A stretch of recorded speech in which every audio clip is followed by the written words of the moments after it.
नमस्कार मित्रांनो, तूही माझा मित्वा या मालिकेच्या येणाऱ्या काही भागामध्ये मित्रांनो एक आता जबरदस्त असा ट्विस्ट आपल्यासमोर येणार आहे आणि त्या ट्विस्टमध्ये मात्र आता मित्रांनो ईश्वरी मंजुळाला वाचवण्यासाठी आपल्या जीवाचा म्हणजे विचार करत नाही. अर्णव आणि ईश्वरी मंजुळापर्यंत पोहोचता उदयकांतपर्यंत पोहोचलेले आहेत. कारण आता मंजुळाला उदयकांतने किडनॅप केलेलं आहे आणि तेव्हा तेथे गेल्यानंतर आता मंजुळाने असा काहीतरी एक असा म्हणजे प्लॅन केलेला असतो. कारण आता मंजुळा भारी भरलेली असते. तिने आता ईश्वरीला तेथील लोकेशन पाठवलेलं आहे आणि त्या लोकेशनद्वारे मात्र ईश्वरी तेथे जाऊन पोहोचते आणि शेवटी अर्णव आता उदयकांतच्या सत्यापर्यंत पोहोचलेला असतो. तेव्हा मित्रांनो आता वल्लरी स्वतः उदयकांतचा खून करणार आहे आणि आता ईश्वरी आणि अर्णव आता हे दोघंही मात्र ह्या मंजुळाला तेथून सुखरूप घरी घेऊन येणार आहे. परंतु आता त्या अगोदरच मात्र ह्या उदयकांतचा जो खून झालेला आहे आणि त्या खुनाला जबाबदार कोण आहे आणि आता हे सगळं काही मात्र आता आजच्या ह्या व्हिडिओमध्ये आपण बघूयात सविस्तर नक्की काय होतं ते. त्यासाठी मित्रांनो व्हिडिओ शेवटपर्यंत नक्की बघत राहा आणि जर तुम्ही आपल्या चॅनलवर नवीन असाल तर चॅनलला सबस्क्राईब करण्यासाठी मात्र विसरू नका. तेव्हा मित्रांनो हे बघा, आता मात्र आजीला फार टेन्शन आलेलं असतं. आजी म्हणते की आता इतके दिवस माझे जावई म्हणजे रमाकांत लांब राहिले आता घरापासून, तरीसुद्धा त्यांचा शत्रू कोण असू शकतं. कारण माझ्या लेकी आणि जावाईचा संसार उद्ध्वस्त केला आणि तरीसुद्धा मात्र आज त्यांना इतक्या संकटात कोणी मारलं असेल. ह्या इतक्या मोठ्या म्हणजे संकटातून ते वाचून घरी आले तरीसुद्धा त्यांच्या जीवावर कोण उठलं असेल. म्हणून नक्की आता कोणीतरी या सर्व मागे आहे हे ईश्वरी, आजी आणि राजशिर्क्यांच्या प्रत्येक घरातील माणसांना वाटत असतं. पण त्याचनंतर मात्र आता इकडे जेव्हा प्रेस कॉन्फरन्स असते तेव्हा मंजुळा घरी आलेली आहे आणि मंजुळा जेव्हा आता ईश्वरीकडे येते, ईश्वरीला ती सगळं काही सांगायला सुरुवात करते. कारण रमाकांतचा फोटो बघितल्यानंतर तिला धक्काच बसलेला असतो. कारण ती म्हणते की ह्या व्यक्तीचा खून मात्र तेथेच झालेला आहे, हे माझ्या डोळ्यांनी मी बघितलं. कारण त्या व्यक्तीला मारताना आता जे काही आता हे मंजुळा सांगत असते तर वल्लरीचा खूपच आता म्हणजे तिचा असं थरथर काप होतो. तिला असं वाटतं की ह्या मंजुळाने आपल्याला तर बघितलं नसेल ना. म्हणून मंजुळा आता तेथे सांगत आहे तोपर्यंत वल्लरी तेथून लगेच गायब होऊन आतमध्ये येते आणि आतमध्ये येऊन ती उदयकांतला फोन करते. उदयकांतला म्हणते की अरे ती मंजुळा तर आता जेव्हा रमाकांतचा फोटो पाहते तर तिने तर अगदी पोपटासारखं बोलायला सुरुवात केली. कारण तिने मात्र आपल्याला खून होताना बघितलेलं होतं. तेव्हा लगेच आता उदयकांत म्हणतो की त्या मंजुळाला आता मी नाही सोडणार, तिला लवकरात लवकर मी किडनॅपच करतो आणि तिला मात्र आता कायमचं संपवतो. तर लगेच मात्र आता इकडे जेव्हा मंजुळा आता म्हणजे तिकडे एकटीच आता घरी गेलेली असते, परंतु आता ती एकटीच घरी जात असताना मात्र तिच्या मागे काहीतरी गुंड लागतात. परंतु आकाश शिर्के आणि अर्णव हे तिघेही मात्र आता मंजुळाकडून त्या सगळ्या व्यक्तीचा स्केच वगैरे काढण्यासाठी आलेले आहेत.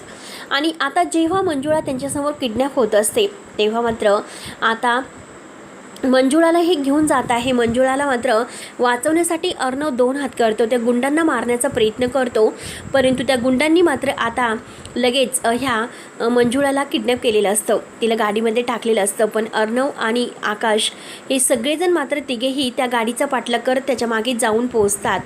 पण मंजुळा काही हाती लागलेली नसते. त्यानंतर अर्णव हा पिछा सोडत नाही, अगदी त्या गाडीच्या पुढे जाऊन शेवटी मात्र आता त्या गाडीची आता सगळ्या गुंडांना तो इतकं मारतो, बेदम त्याने मारलेलं असतं.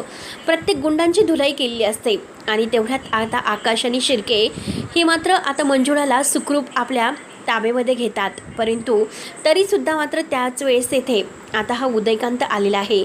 उदयकांतने मात्र आपला चेहरा झाकून घेतलेला असतो आणि त्याच वेळेस त्याने सगळीकडे मात्र आता हा धूर फेकलेला आहे, म्हणजे मातीचा उधळा केलेला आहे. आणि आता तेवढ्यात मंजुळाला ते गायब करतात आणि अर्णव आता त्याला इतका राग आलेला असतो, मंजुळा कुठे गेली असेल आणि ह्या लोकांनी तिच्यासोबत काही केलं तर नक्की ही लोकं कोण होती. अर्णवला आता डाऊटच आलेला असतो. अर्णव पोलिसांमध्ये फोन करतो, मंजुळाचा फोटो वगैरे देतो.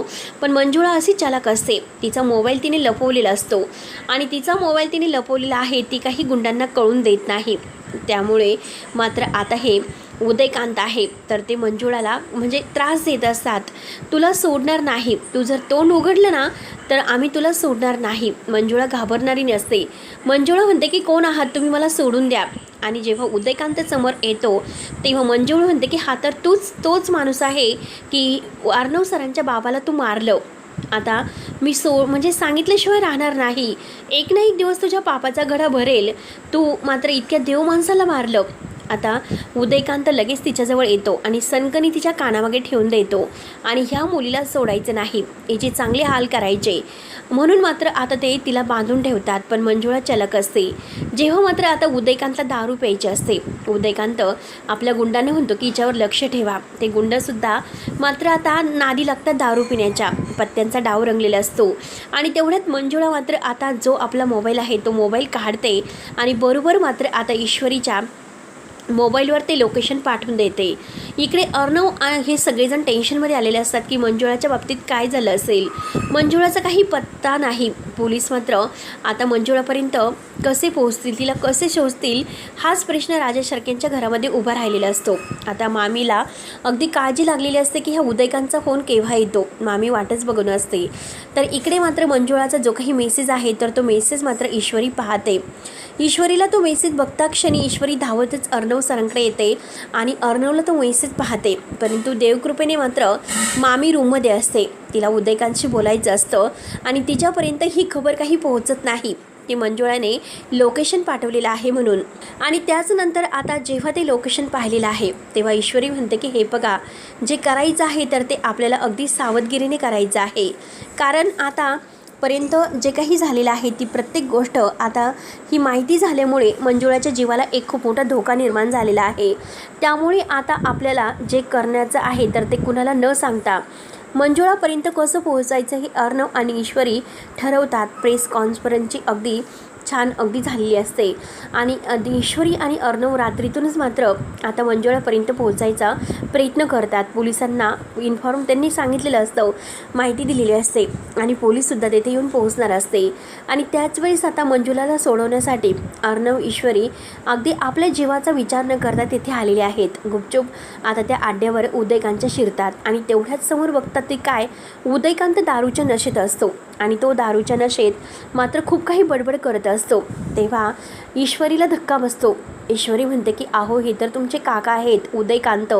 अर्णवला फारच राग येतो. अर्णव म्हणतो म्हणजे हे आत्तापर्यंत करणारा हा उदयकांत आहे, ह्या उदयकांतला आता मी नाही सोडणार. तेव्हा ईश्वरी म्हणते की अर्णव सर, अहो हे बघा, जे करायचं आहे ते आपल्याला काळजीने करायचं आहे. आपल्याला इतक्या घाईने काही करू शकणार नाही कारण आपल्याला मंजुळाला वाचवायचं आहे. म्हणून आता ईश्वरी आणि अर्णव तेथे गुपचूप येतात, मंजुळाला सोडतात. आणि त्याच वेळेस मात्र आता ह्या उदयकांत पाहतो. उदयकांत आता लगेच तिथून म्हणजे अर्णवला बघून तो घाबरत असतो. त्याला असं वाटतं की काय करावा. आता मात्र तो लगेच अर्णववर गोळी झाडणार. तोच लगेच मात्र आता ईश्वरी एक काठी घेते आणि जोरात त्याच्या हातावर मारते. तेव्हा त्याच्या हातातील पिस्तूल आहे तर तो खाली पडतो आणि ईश्वरीने आता तो पिस्तूल उचललेला असतो. आणि त्याच वेळेस आता ही मामी तेथे आलेली असते, वल्लरी मामी. आणि वल्लरी मामीने आता उदयकांत काही सांगू नये यासाठी मात्र त्याला गोळी झाडलेली असते. तेव्हा आता ती गोळी झाडते. आता अर्णव म्हणतो की मामी तू इथे कशी आली आणि तू मात्र आमच्यापर्यंत येऊन कशी पोहोचली, तुला कोणी सांगितले. त्यावरती आता मामी म्हणते की अरे, मला असं वाटलं होतं की तुमचा जीव धोक्यात आहे आणि तुम्हाला मदत करण्यासाठी मी इथे आले, मला तुमची काळजी वाटली. मामी आता खोटं बोलते. तेव्हा उदयकांत आता एवढाच शब्द म्हणतो, ती खोटं नाही बोलत, आज तिने मला मारलं कारण हे करणारी तीच आहे असं म्हणणार. तोच लगेच आता उदयकांत खाली पडतो आणि शेवटी उदयकांतचा मात्र मृत्यू होतो. आणि हे सगळं मामीने घडवून आणलेलं आहे हे मात्र अजूनपर्यंत काही कळालेले राहत नाही. परंतु मंजुळा शांत बसते. मंजुळाला माहिती असतं की यामध्ये वल्लरीसुद्धा आहे. कारण जेव्हा उदयकांत आता फोनवर हा बोलत असतो मग वल्लरीशी, तेव्हा मंजुळाने हे सर्व ऐकलेलं असतं. तेव्हा लगेच आता मामीला असं वाटतं की मंजुळाला काहीच माहिती नसेल. मंजुळा आता जेव्हा ही मामीकडे पाहत असते तिला संशय आलेलाच असतो. त्यानंतर मात्र आता जे काही हे अर्णव आणि ईश्वरी आहे यांना आता धक्का बसलेला असतो की नक्की आता हे सर्व काय असेल. उदयकांतने हे सर्व केले पण तरीसुद्धा मात्र तो मामीकडे बघून असं बोट का दाखवत होता, नक्की काय झालं असेल. म्हणून मात्र आता घाईने लगेच अर्णव आणि ईश्वरी पोलिसांना ह्या सगळं काही सांगतात. पोलीस धावतच आलेले आहे आणि उदयकांतच्या मात्र सगळ्या गुंडांना त्यांनी आता आपल्या ताब्यात घेतलेलं आहे. त्यानंतर मात्र आता सगळेजण इतके म्हणजे खुश आहेत, कारण त्यांना असं वाटतं की आता उदयकांत हा म्हणजे मेला, तो मात्र काहीच करू शकत नाही. परंतु आता शेवटी मात्र मंजुळाने आता वल्लरीचं नाव घेणार आहे. ती मंजुळा आता जे काही स्केच वगैरे आहे आणि त्याच वेळी CCTV फुटेजचा जो धमाका आहे तर तो होणार आहे आणि शेवटी त्यामध्ये आता वल्लरी कसं अडकणार आणि मंजुळा वल्लरीच्या बाबतीत सुद्धा पुरावा कसा देणार आहे हे आपण आता पुढच्या व्हिडिओमध्ये पाहणार आहोत. त्यासाठी मित्रांनो व्हिडिओ आता शेवटपर्यंत बघत राहा. तोपर्यंत धन्यवाद.